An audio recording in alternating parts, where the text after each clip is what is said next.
Welcome to our workout today. Today is a class to prevent falls. And each of these exercises have really been recommended through organizations like the National Institute on Aging, the Centers of Disease Prevention, and many others who want to promote exercise as a way to prevent falls. As we age, there are many statistics that can seem very scary about falling. And there is a myth that falling comes with age, but that is just a myth. It's not true. There are ways that we can prevent falls. And one of the ways is to stay active and to continue to build our strength, work on our balance, and increase our flexibility. So let's get started with some movement, just side to side. No matter what, adding movement into our day is what's so important. Add the arms. Making our muscles move has so many benefits. And April is a month dedicated to encouraging Americans to move more. So as you think about how much you sit in your day, you might encourage yourself to get up and just activate those muscles. Maybe you're walking up and down a flight of stairs, grabbing a glass of water, or doing some light housework or gardening. Moving the body in many different ways keeps us active and independent. From here, reach an arm up overhead. Warm up the shoulders. So we start with some movement that helps us feel safe, encourages resilience in our own body by strengthening those muscles. And so as we warm up, we want to start to release endorphins. This is a hormone or a chemical inside of our body that not only improves our immunity, helps us sleep better, also helps us feel good, but really boosts our metabolism and keeps our systems working well. Push both arms forward. Warm up those chest. And as you do these knees forward or arms forward, let's add a knee up. So alternate knees.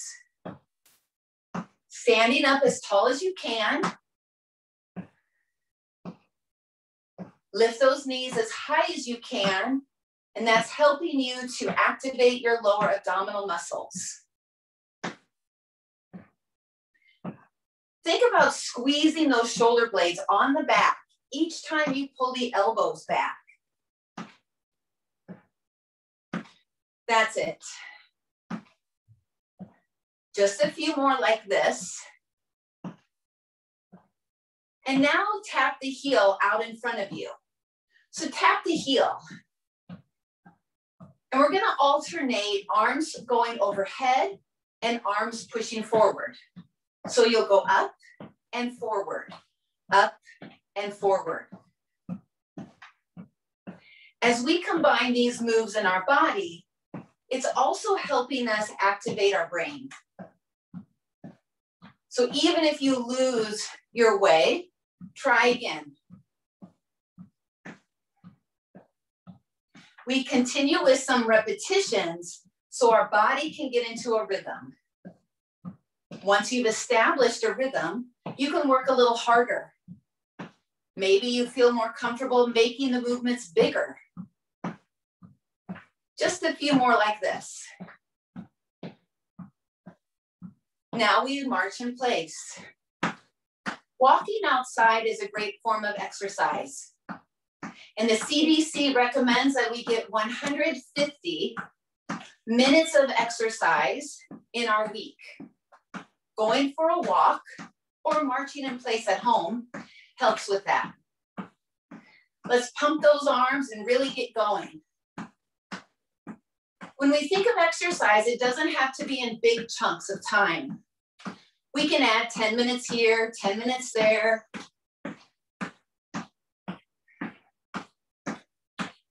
And now go ahead and stop your feet. Take a deep breath in, stretch up, and exhale. One more time. Deep breath in and exhale.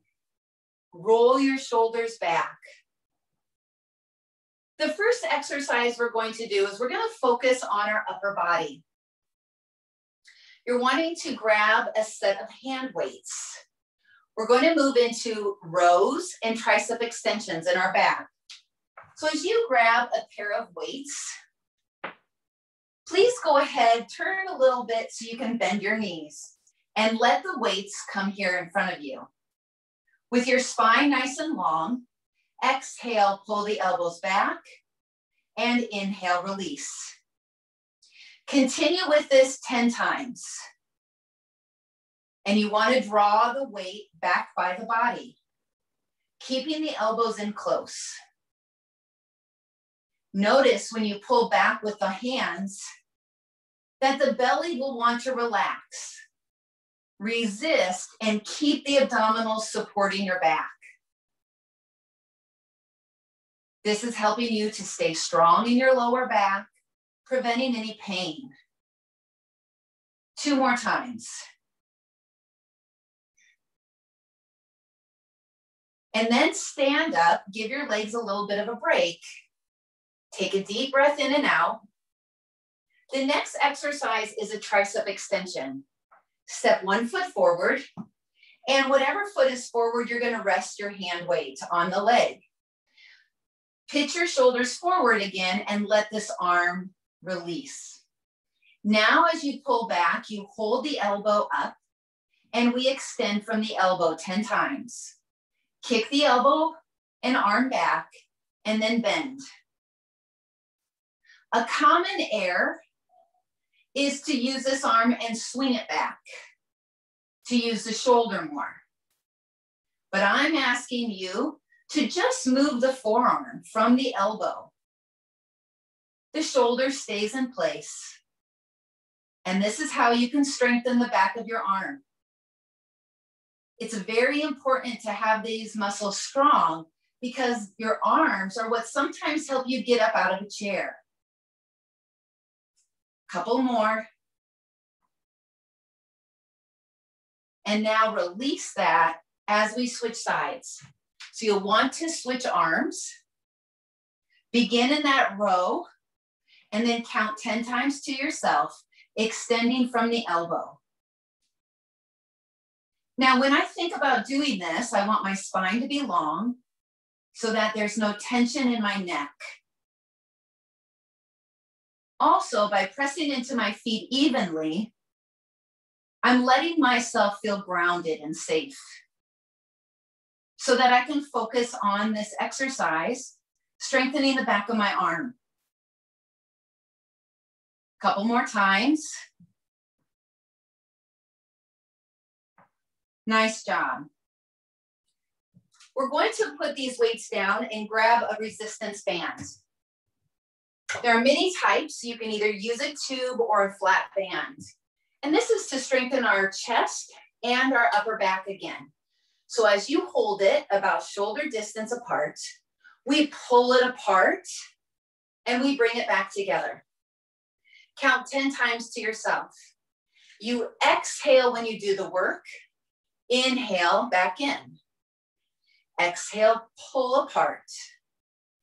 Now, resistant bands allow you to really determine how hard you want to work. When your hands are closer together, you work harder. If you need to make any adjustments, just move your hands further apart. It does not mean that you're cheating.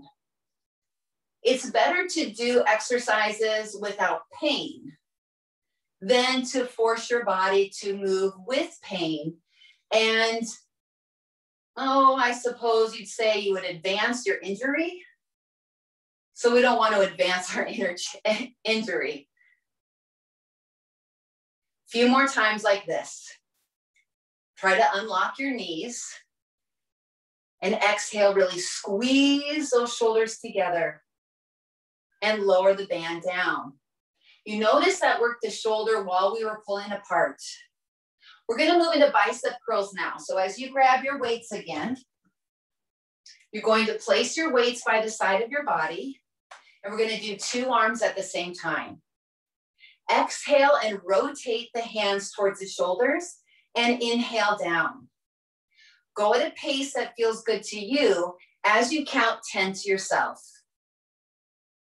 Now you'll notice that my elbows are staying close to my body. Just like with the tricep extension, you do not want to use momentum.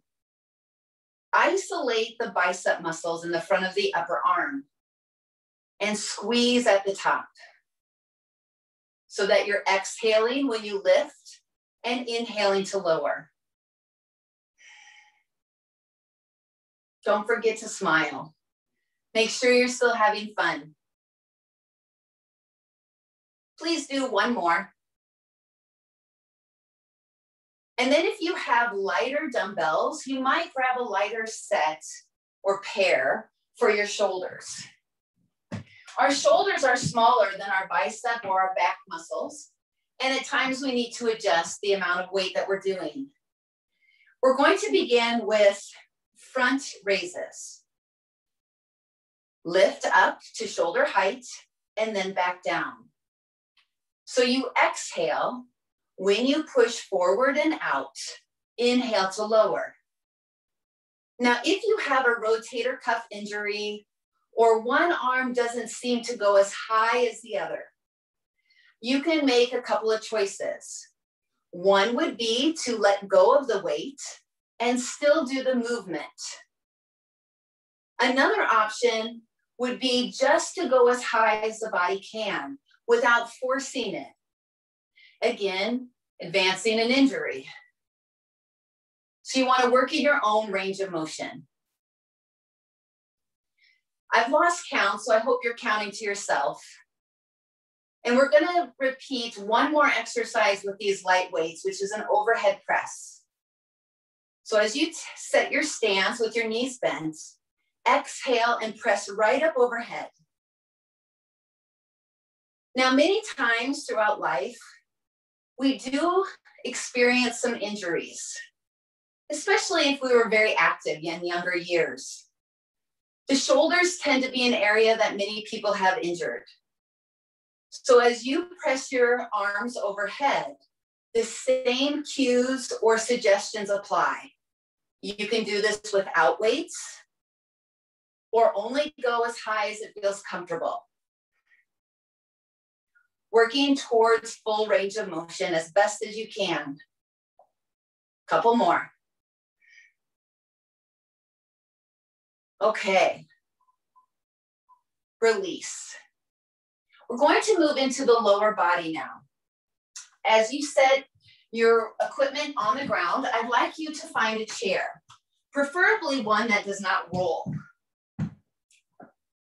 The next grouping of exercises will be for the lower body, and we'll start sitting down. A very effective exercise for the lower body is something known as sit to stand, and it's like a squat. So you can start with your arms crossing your chest and then press into your heels to stand up and sit back down. If you need assistance, use your hands to help you come up and go back down. Again, count 10 to yourself. Try to come all the way up to stand and then go all the way back down, making sure your weight is shifted into your hips before you start again. It can be easy to want to cheat and just tap the hips. But for full effect, sit all the way back into the chair, stand all the way back up. 2 more.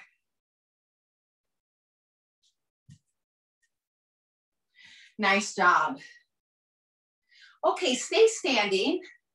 And as you come to the side of a chair, we're going to do an exercise for balance. Standing on one leg. If you can let go of the chair, have your hands by your side. And now pick up one foot and just see how you are today.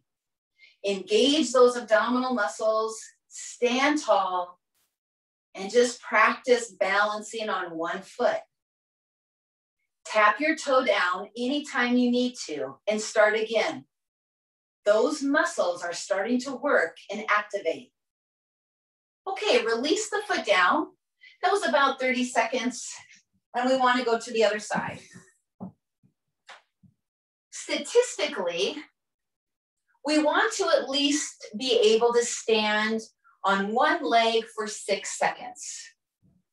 And not 1, 2, 3, 4, 5, 6, but like a clock, 1, 2, 3. And we work our way towards 30 seconds or a minute.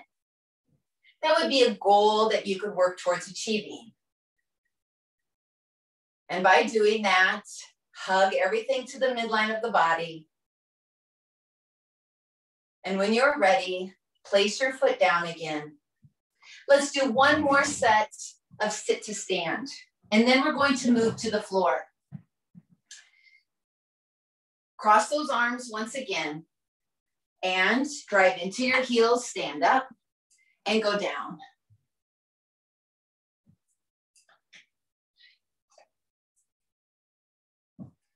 Exhaling when you stand, inhale to lower. Now, to get up out of a chair, one of the tips that a physical therapist or an exercise personal trainer would suggest is to get the nose over the knees before you stand up. That will help shift your center of gravity, making it easier to get up and down using your legs so that you can drive into your heels and really utilize those leg muscles to their advantage. Do a couple more.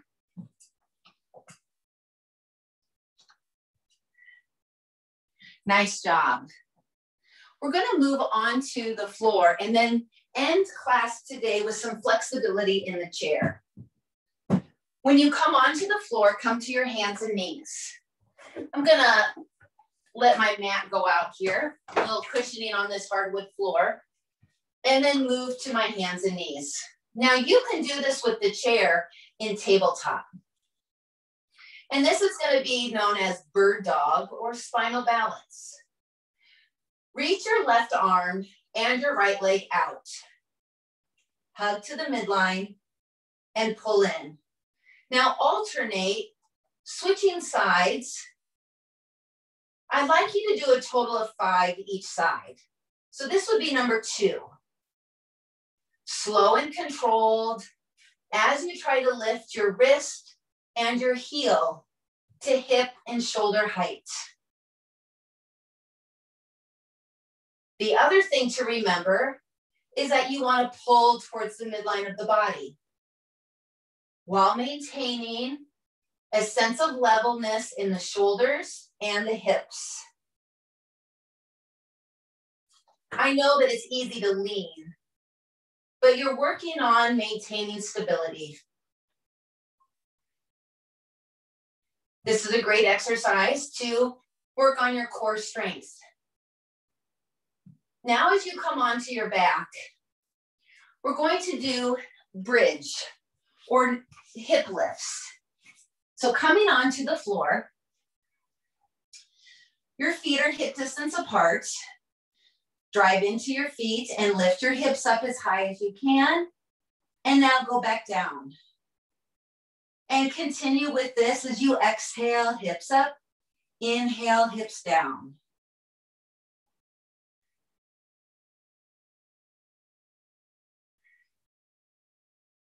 As you lift your hips up, extend your knees forward so that you can lengthen through the quadriceps while you strengthen the glutes and the hamstrings.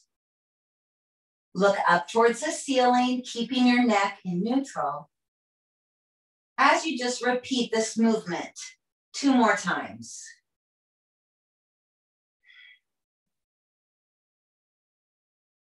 Hold the hips up the last time. And press down into the arms, tucking the shoulders under you. And now we just take an isometric hold here. You can pull those heels towards your head activating the hamstrings a little more. And now lift your hips up another inch higher. Keep breathing. And slowly lower your hips down. Come on to one side. And you can support your head, either resting your head on your arm, or you can prop it up on your hand.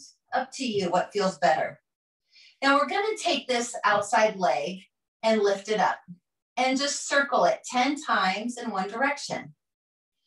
You can make the circles big or small. Flex your foot. And when you do hip circles like this, it is working all of those hip muscles, the outer, the inner, the front, and the back. So circles are a great exercise to help the muscles play together. At least that's how I like to think about it. I want them to all get along. Now circle the leg forward or the opposite direction 10 times. You've already been holding the leg up, so I know it's tiring. I'm gonna rest my head down and keep going. Now you can work through muscle fatigue. So there is a difference between pain and tiredness or fatigue. To get stronger, work through the fatigue and know that eventually you will rest. So when you have counted about 10, lower that leg, tuck the knees in and rest. Please go to the other side. You can just turn around or flip over like I am. Extend your top leg again, lift it up, and begin to circle. 10 times one way. Now, all of these exercises can be done independently. You don't even need to put it all together. The CDC recommends strength training 2 times a week.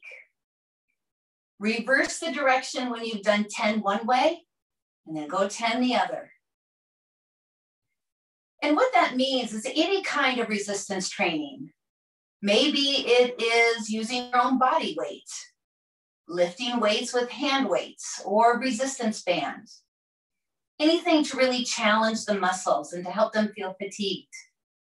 Chair stands are a great resistance exercise. When you're ready to rest, lower the leg and just take a slow, deep breath in and out. Let's go ahead and sit up in the chair again.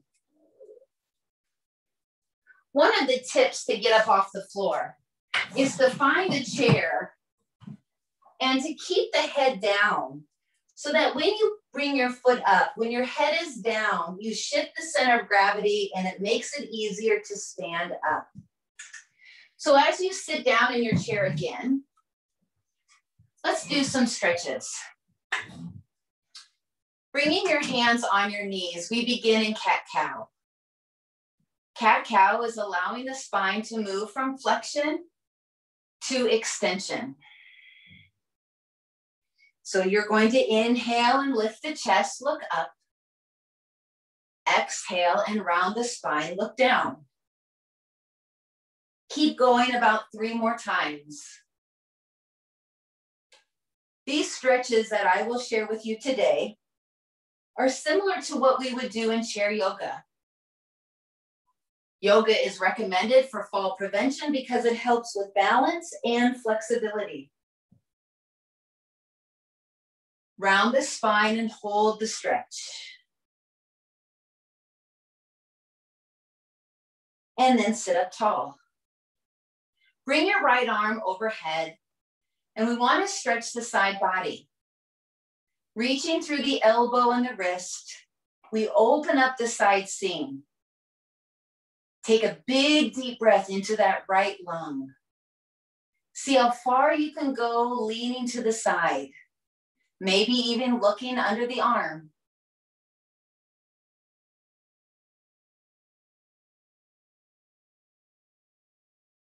Release the hand down. When we add physical activity into our routine, We can become more confident in our ability to be mobile, allowing our world and the activities that we want to do to be accessible. So even as we age, we are able to stay engaged in our life. Exercise builds confidence. Release the arm and roll the shoulders back again. And by staying active in your week, you can assess from day to day how you're doing, how you're feeling, what's going on.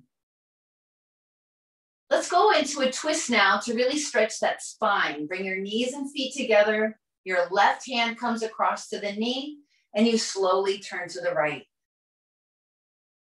Inhale, sit up nice and tall, and exhale, turn, looking over the shoulder.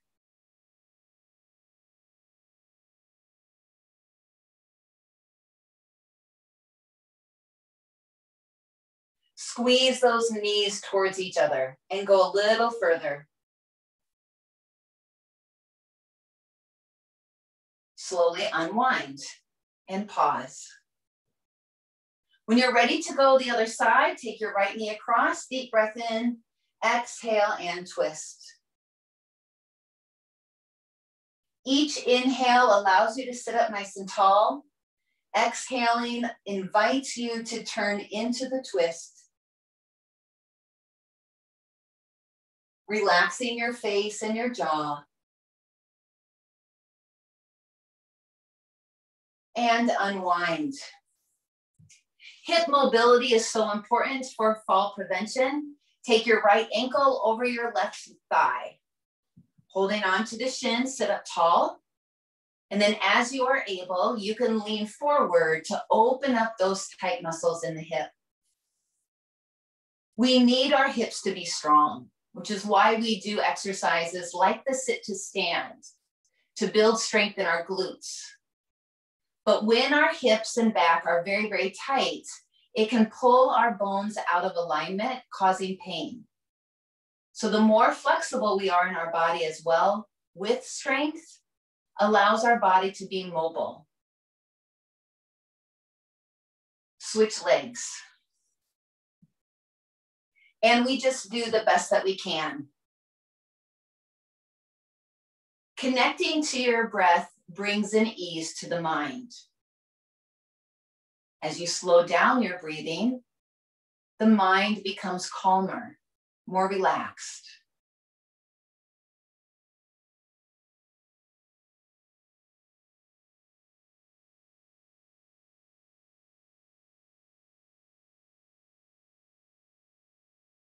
Another breath or two.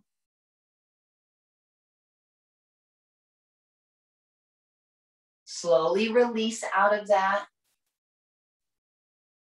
And now as you stretch one leg out in front of you, the heel goes down, the toes go up. Let's open up the back of the leg. There is a very long fascia line or connective tissue that stretches from the sole of the foot all the way up the back of the leg, all the way up the body to the back of the head. So when we can do a forward fold, we begin to open that up. It is all connected. Keep pulling the toe up towards the face, hinging at your hips.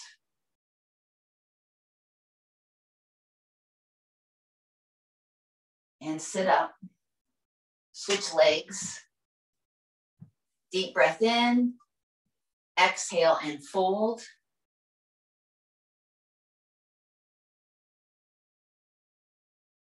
Soften the gaze of your eyes as you move into the stretch. Giving your body a signal that it's time to cool down.